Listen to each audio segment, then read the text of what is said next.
Halo semuanya, gimana nih kabar kalian? Udah pada vaksin belum? Halo. Kalau kemarin nih aku udah divaksin loh. Ih, masa sih? Padahal aku lihat di berita kalau misalnya vaksin nanti malah bikin varian baru. Itu hoax kali, kan belum ada bukti pastinya. Apakah informasi tersebut benar? Mari kita simak videonya. Dalam kondisi pandemi ini, banyak orang yang menggunakan sosial media untuk mencari informasi mengenai COVID-19. Akan tetapi, info kesehatan yang beredar di internet terkadang mengandung informasi yang salah, seperti konspirasi dan rumor. Orang-orang cenderung menyebarkan berita palsu mengenai vaksin COVID-19 yang belum dibuktikan melalui penelitian. Sebuah studi dilakukan kepada 2.000 orang dewasa di UK menunjukkan bahwa 2 dari 5 partisipan mendapatkan informasi negatif tentang vaksin di sosial media. Belum lama ini, warganet dihebohkan kabar yang menyebutkan kemunculan varian baru virus corona COVID-19, termasuk varian Delta yang disebabkan oleh vaksinasi. Hal itu bersumber dari beredarnya postingan di Twitter oleh akun @incrediblebarat yang memposting narasi dari pernyataan seorang ahli virologi dan pemenang Nobel Prize dari Prancis, Louis Montagnier, yang menyatakan bahwa vaksinasi dapat menyebabkan varian baru virus corona. Postingan ini beredar di tengah agenda vaksinasi yang dilakukan sebagian besar negara untuk menghentikan pandemi COVID-19. Akibatnya, banyak bermunculan berita hoax lainnya yang turut mengajak warga lain untuk tidak melakukan vaksinasi karena dianggap berbahaya dan dapat menularkan varian Delta dan penyakit lainnya kepada orang yang tidak divaksinasi di sekitarnya. Nah, jadi apa sebenarnya fungsi dari vaksin ini? Vaksin dapat menstimulasi sistem kekebalan tubuh untuk menghasilkan antibodi. Setelah divaksinasi, tubuh akan mengembangkan kekebalan terhadap penyakit tersebut tanpa harus terkena penyakit terlebih dahulu. Efek samping dari vaksinasi sangat beragam, mulai dari demam, merasa kelelahan, sakit kepala, nyeri otot, meriang, diare, dan nyeri di tempat suntikan. Namun, hal tersebut dapat ditangani dengan istirahat, minum banyak cairan non-alkohol, dan mengonsumsi obat.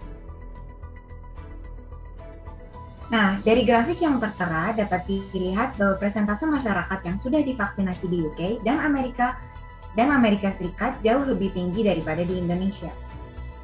Jumlah kasus COVID-19 harian di UK dan jumlah kasus COVID-19 di Amerika Serikat lebih banyak daripada Indonesia.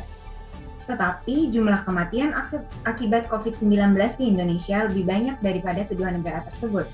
Hal tersebut membuktikan bahwa vaksinasi dapat membantu mengurangi resiko yang disebabkan oleh COVID-19. Lebih dari 99% dari semua varian virus corona berasal dari dan menyebar ke orang yang tidak divaksin berdasarkan pendapat Dr. Robert Bollinger, spesialis penyakit menular di Johns Hopkins University School of Medicine. 2 dosis vaksin Pfizer memiliki efektivitas 92% untuk melawan COVID-19 varian Alpha, 79% terhadap varian Delta, dan 96% efektif terhadap pasien rawat inap karena varian Delta. Satu dosis vaksin Johnson & Johnson memiliki efektivitas 64% untuk melawan COVID varian Beta. Vaksin Novavax terbukti memiliki efektivitas 50% untuk melawan COVID varian Beta dan 86% melawan Alpha. 2 dosis vaksin Astra memiliki efektivitas 75% untuk melawan COVID varian Alpha dan 86% efektif terhadap pasien rawat inap dan tidak ada kematian yang dilaporkan terhadap pasien Alpha. Sinovac memiliki efektivitas 75% untuk melawan COVID varian Gamma dan sekitar 50% efektif melawan gejala terhadap infeksi somatik dan varian Gamma. Kenapa ada varian baru? Karena virus RNA seperti coronavirus akan selalu berubah dan berevolusi. Perubahan tersebut terjadi akibat kesalahan ketika virus bereplikasi, yang terkadang menyebabkan perubahan sifat virus. Kesalahan tersebut dapat tidak mengubah sifat virus, membuatnya semakin tidak berbahaya, atau membuatnya semakin berbahaya. Semakin banyak jumlah virus yang bereplikasi, kesalahan yang akan terjadi pun akan semakin banyak. Oleh karena itu, jika banyak orang yang terinfeksi virus tersebut, variannya semakin banyak. Kenapa orang berpikir vaksin menyebabkan varian baru?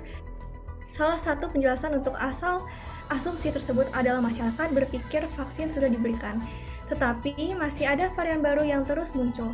Padahal asumsi tersebut belum terbukti kebenarannya. Penyebab utama meningkatnya jumlah varian adalah tingginya jumlah kasus COVID-19. Nah, dari penjelasan di atas, dapat disimpulkan bahwa varian baru muncul karena evolusi virus COVID-19. Dan semakin banyaknya orang terkena penyakit tersebut, akan meningkat kemungkinan varian baru di lain sisi. Nah, di sisi lain juga, vaksinasi justru memberikan kekebalan tubuh untuk melawan virus tersebut. Hal ini dapat diartikan bahwa vaksin COVID-19 tidak menyebabkan varian baru. WHO menjelaskan bahwa vaksin adalah alat penting dalam melawan COVID-19 dan sudah ada keuntungan yang kita dapatkan dari vaksinasi.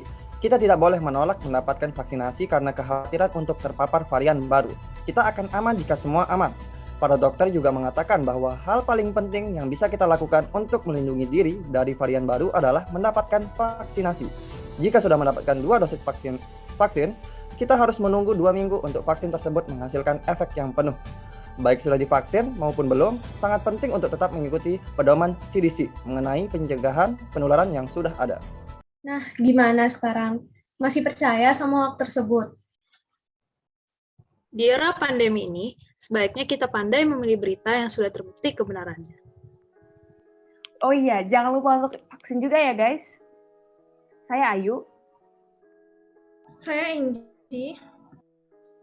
Saya Karen. Saya Laura. Saya Faras. Saya Marvel.